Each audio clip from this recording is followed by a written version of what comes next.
Welcome to Alan's Firearms. Today, what I'm going to be talking about is the Smith & Wesson Sigma series.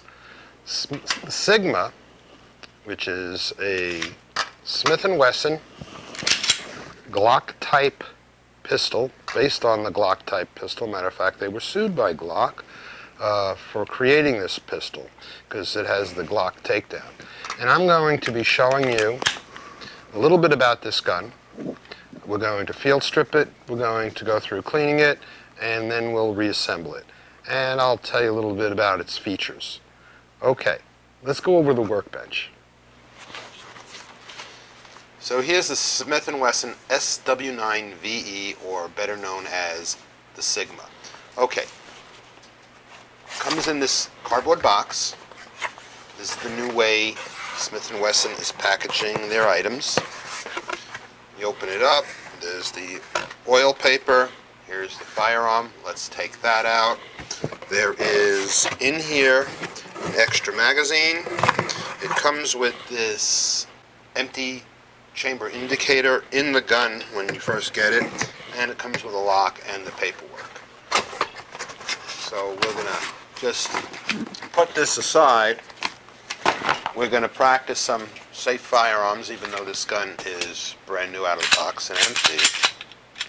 You check, make sure it's empty. Now, I'm going to go over some of the features quickly with you about the gun, and then we will field strip it and reassemble it. First of all, it has a slot here, and on the other side, it's a rail that you can get an adapter for. Nothing's going to hook into this directly. You buy the adapter, you put it on here, and it gives it a little Picatinny rail underneath the front of the firearm, so you can add a flashlight, laser, or any type of tactical equipment that you want to add. It has the Glock takedown levers on each side, which makes an easy gun to field strip. Loaded chamber indicator when this is up. It has got the 3-dot sighting system, 2 in the rear, 1 in the front, with the McCormick type sights. And it comes with 2 magazines, which are 15 rounds apiece. So it's got some pretty good firepower. Now, I don't know if you can tell in the video, this one has the writing is white, inlaid.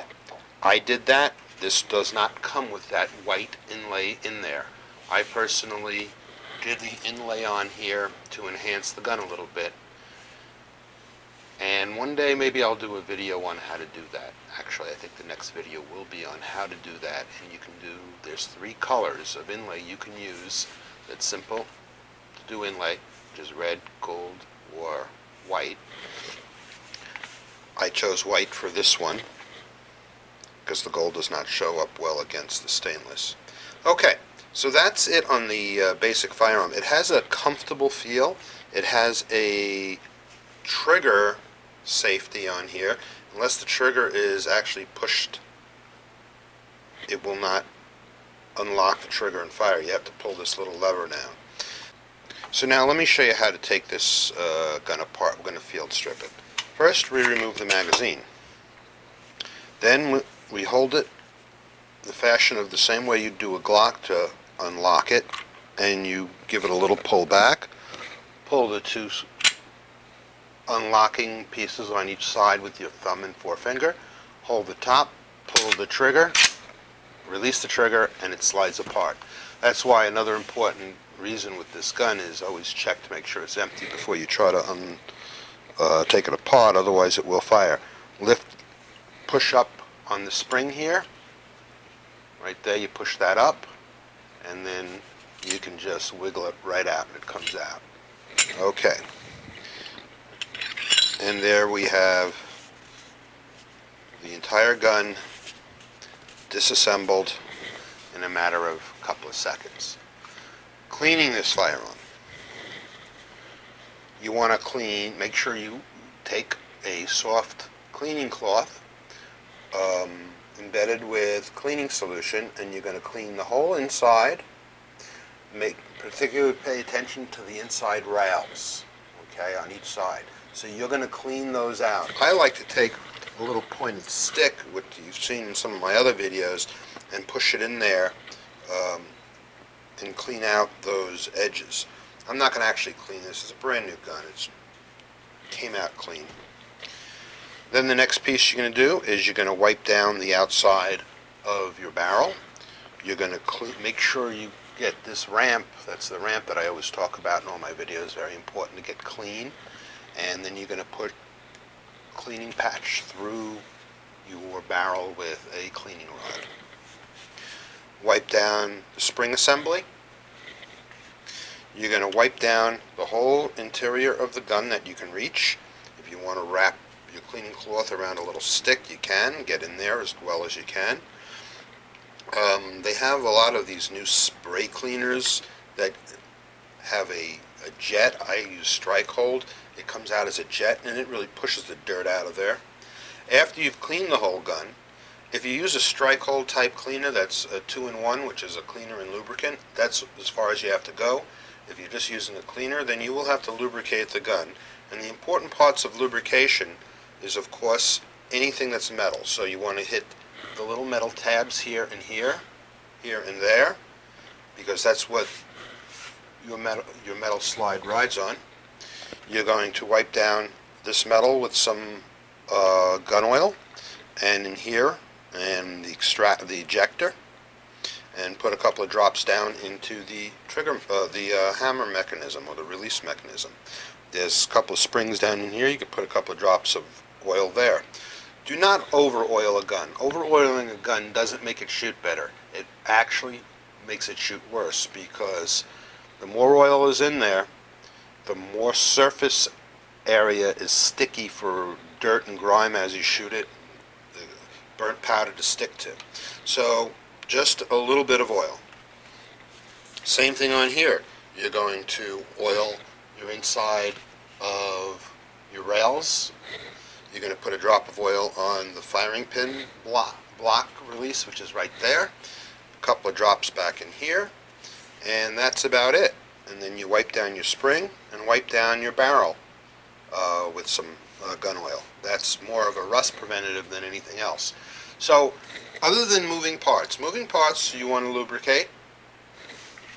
Non-moving parts, you just want to go wipe it down, just to give it a light coating of oil that will protect it. If you use a Strike Hold type product, when you wipe it down, it's dry, but it gives it a very good protective finish to it. And now let's put this bad boy back together again. I hate that expression. Okay, so here we go. Let's put this gun back together again.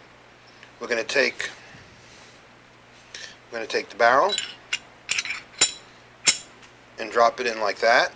We're going to take the spring. You can see there's a big flat side, and there's a smaller side where the spring comes to an end and then comes up to a little nub. That little nub fits right into the hole in the front and will clip in. Then we're going to push this forward and down, just like that. And like the Glock, we're going to slide this on here. And by the way, people hate that, because actually Glock sued Smith & Wesson for copying their assembly system. Okay, and we're going to push forward. The gun is now back together again and operational. That was the gun going off as I pulled the trigger. Okay, so there you go. It is ready and set. We're done with this. Hope you enjoyed it. Hope this was helpful to you if you're planning on buying one of these Sigmas, or if you have one. The Sigma is a very fine weapon at a very low price. If you want a good firearm for home protection, if you want a good firearm to shoot at the range, this is a great choice, because it's an easy gun to shoot. It's comfortable. It has 2 magazines. It's high capacity, so there's less constantly reloading of magazines, and it is inexpensive. You can pick these up for less than $325. In some cases, a lot less. But for a gun of that price range, this is one great deal. I know you may hear a lot of people putting it down and saying it's this or it's that, or it doesn't do this or it doesn't do that. I've sold a number of these firearms, and I haven't had a complaint yet. And I never go by hearsay. I go by fact. And the fact is, with the 40 or 50 or 60 of these that I've sold, I've only had customers tell me what a great gun it is to shoot, and it's a lot of fun. So that's my take on this firearm. That's how to take it apart, put it together again. I hope you give it a consideration when you're looking to buy a firearm. And thanks again from Allen's Firearms. See you next time.